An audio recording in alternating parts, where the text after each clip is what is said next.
खुलुमबाय लोगोफोर बर'नि रानि 2.0 चेनेलनि गुबुन मोनसे भिडिअआव बयखौबो फिन खेबसेबाव बरायनाय जाबाय। आसा खालामो नोंथांमोना बयबो इसोरनि अननायाव मोजाङैनो दङ। लोगोफोर जों दिनै बस्तु शास्त्रनि बायदियै मोन 10 प्लान्टफोरनि सोमोन्दै मिथिना लागोन, जाय प्लान्टफोरखौ बस्तु शास्त्रआव बिमा लक्ष्मीजों गोथौ सोमोन्दो थानायखौ फोरमायथिनाय जादों। बेखायनो बेबायदि बस्तु टिप्सजों सोमोन्दो थानाय बाथ्राफोरखौ नोंथांमोना मोनथिनो लुबैयोब्ला भिडिअखौ जोबजासिम नायलांजोबबानो जाबाय। आरो सोरबा नायनो गोसो गैयाब्ला भिडिअखौ स्किप खालामना गालांनो हागोन। लोगोफोर बस्तु शास्त्रआव बेफोरनि अनगायैबो गोबां प्लेन्टफोरखौ न'आव गायना लाखिनाया मोजां, जायखौ जों मोनथिस्लाबनाय जाया।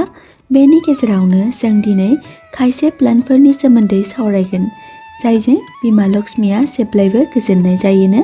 फै दानिया मोनथिना लादोनि बेफोरनि सोमोन्दै। गिबि महरै शमी प्लान्ट। बे प्लान्टखौ बस्तु शास्त्रआव जोबोर मोजां होनना बुंनाय जादों। बुंनाय दं इसोर शिबखौ बे शमी प्लान्टनि बिबार आरो बिलाइजों गोजोन होनो हानाय जायोनो आरोना। शमी प्लान्टखौ न'आव गायना लाखियोब्ला न'नि गाज्रि बारहावाया खारस्रांनाय जायोनो। जेब्ला जों शमीनि बिबारखौ इसोर शिबनि मुङै बावगोन अब्ला बेखौ समबार बारायखालि बावोब्ला जोबोर मोजां होनना बुंनाय जायो, जायजों न'खराव सुख सान्ति बारायो होनना बुंनाय जायो। सरासनस्रायै बे शमी प्लान्टखौ फैसानि बिफां होननाबो मिथि मोननाय जायो। ज्योतिष शास्त्रआव शमी प्लान्टखौ शनि ग्रहजों गोथौ सोमोन्दो गोनां होननाबो मिथि मोननाय जायो। शास्त्र बादियै शमीनि प्लान्टखौ न'नि लांगोना मोखाङाव आगसि साइडथिं एसे जानगाराव गायना दोनोब्ला मोजां जायोनो। नैथियाव महिनी प्लान्ट। बस्तु शास्त्रनि बायदिब्ला महिनी प्लान्टखौ न'नि सानजा एबा साहा दिगथिंजाय गायना दोननाया मोजां होनना बुंनाय जायो। महिनी प्लान्टखौ न'खौ समायना नुखांहोनो थाखायबो जायखिजाया रुम आरो उन्दुग्रा खथायाव गायना दोनजायो। बस्तु शास्त्रनि बायदिब्ला महिनी प्लान्टखौ धोनजों गोथौ सोमोन्दो गोनां होनना बुंनाय जायो, बेनिखायनो बेखौ खोला साइडथिंजाय गायनो नाङानो। थामथियाव स्नेक प्लान्ट। बस्तु शास्त्रनि बायदिब्ला न'आव स्नेक प्लान्ट गायना दोनोब्ला जोबोर मोजां होनना बुंनाय जायो, जाय प्लान्टआ जोंनि न'खराव सुखु गोजोनखौ लाबोनानै होफैयो। बस्तु शास्त्रआव बेखौ जोबोर मोजां होनना बुंनाय जायो। ब्रैथियाव मानि प्लान्ट। सरासनस्रायै मानि प्लान्टखौ मोनसे बयजोंबो मोजां मोनजाग्रा लाइफां महरै मिथि मोननाय जायो आरो बेजों लोगोसे बे लाइफाङा न'नि बारहावाखौ गोथार खालामनाय जायो होनना बुंनाय जायो। बस्तु टिप्सनि बायदियै मानि प्लान्टखौ न'आव गायना लाखियोब्ला न'खरनि गाज्रि बारहावा आरो लोरबां थासारिया खारस्रांनाय जायो होननानै मिथिनाय जायो। बाथियाव अनार एबा बेल बिफां। बस्तु शास्त्रनि बायदिब्ला गावनि न'नि लांगोना मोखाङाव आगदाथिंजाय अनार आरो बेल बिफांखौ गायना लाखियोब्ला जोबोर मोजां होनना बुंनाय जायो। बेजों बिमा लक्ष्मीया गोजोननाय जायो आरो बेजों लोगोसे धोननि बिफा कुबेरनि अनसायनायखौबो जेब्लायबो मोननो हानाय जायो होनना बुंनाय जायो। दथियाव गुफुर पलास प्लान्ट। बेखौ न'आव गायना लाखियोब्ला जोबोर मोजां होनना बुंनाय जायो। बे प्लान्टआबो जोंनि न'आव मोजां बारहावाखौ लाबोनानै होफैनाय जायोनो।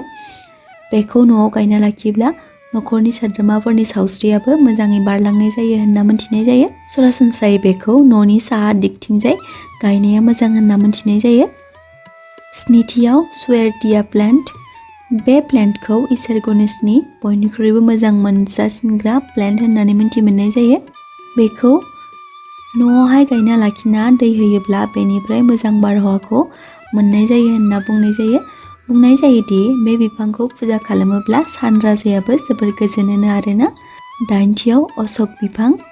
शास्त्रआव बे बिफांखौ न'आव गायना लाखिनाया जोबोर मोजां होनना बुंनाय जादों। बे बिफांखौ न'आव गायना दोनोब्ला गाज्रि बारहावाखौ खारस्रांहोनाय जायो आरो मोजां बारहावाखौ मोननो हानाय जायो होनना बुंनाय जायो। मानिनाय जायोदि जायनि न'खराव बे अशक बिफाङा थायो बे न'खरा जेब्लायबो जेरावबो तरक्की खालामनो हानाय जायोनो। गुथियाव आमलाइनि बिफां। पौराणिक सल'नि बायदिब्ला आमलाइ बिफां। बुंनाय जायोदि बे बिफाङाव गासै देबि देबताफोरा जिरायनानै थानाय जायो होनना। जोंथ' बयबो मिथिखायो आमलाइ फिथाइया जोंनि देहानि थाखाय सनाजों समान होनना। बेखायनो बस्तु शास्त्रनि बायदियै बे बिफांखौ न'आव गायना लाखिनाया जोबोर मोजां।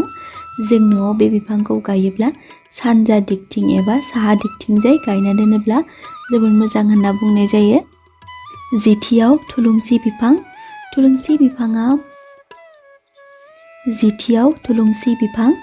बस्तु शास्त्रआव थुलुंसिनि बिफांखौ बयनिख्रुइ साबसिन होनना बुंनाय जादों। जों बयबो मिन्थिखायो जानांगौ थुलुंसि बिफांखौ देबि लक्ष्मीजों रुजुनाय जायो होनना। मानो होनोब्ला जेब्ला जों बिमा थुलुंसिनो गोसो गोथारै फुंनि मोनाबिलिनि दै बावगोन अब्ला बेजों जोंनि नखरनि गाज्रि बारहावाया खारस्रांना मोजां बारहावाखौ मोननाय जायोनो। बे बिफांखौ गायोब्ला सानजा साहा खनायाव गायना लाखियोब्ला जोबोर मोजां आरोना। सरासनस्रायै जों थुलुंसि बिफाङाव दै बावोब्ला रबिबार, समबार आरो एकादशीनि समाव होनो नाङानो आरोना। 17थियाव लाकी बेम्बु। बस्तु शास्त्रनि बायदियै लाकी बेम्बुखौ न'आव गायना लाखिनाया जोबोर मोजां होनना बुंनाय जायो। बेखौथ' बयबो मिन्थिखायो जानांगौ आरो गोबां नखराव जों लाकी बेम्बुखौ नुनो मोननाय जायो। जेब्ला जों न'आव लाकी बेम्बुखौ गायना दोनो अब्ला बेजों पजिटिभ एनार्जिखौ मोननो हानाय जायोनो, जायखौ धोनजोंबो गोथौ सोमोन्दो गोनां होनना बुंनाय जायो। बे प्लान्टआबो जोंनि न'आवनि गाज्रि बारहावाखौ होस्रांनायाव गिदिर बिहोमा होनाय जायो होनना बुंनाय जायो।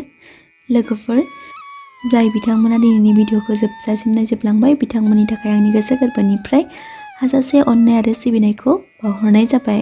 आरो बेजों लोगोसे दिनैनि बे भिडिअखौ नोंथांमोना एसे इउजफुल मोनदोंना मोनाखै कमेन्ट बक्सआव फोरमायहरब्लानो जाबाय। मोजां मोनदोंब्ला नोंथांनि लोगो आरो जाथि खुरमाफोरनोबो भिडिअखौ शेयार खालामलायनो दाबाव।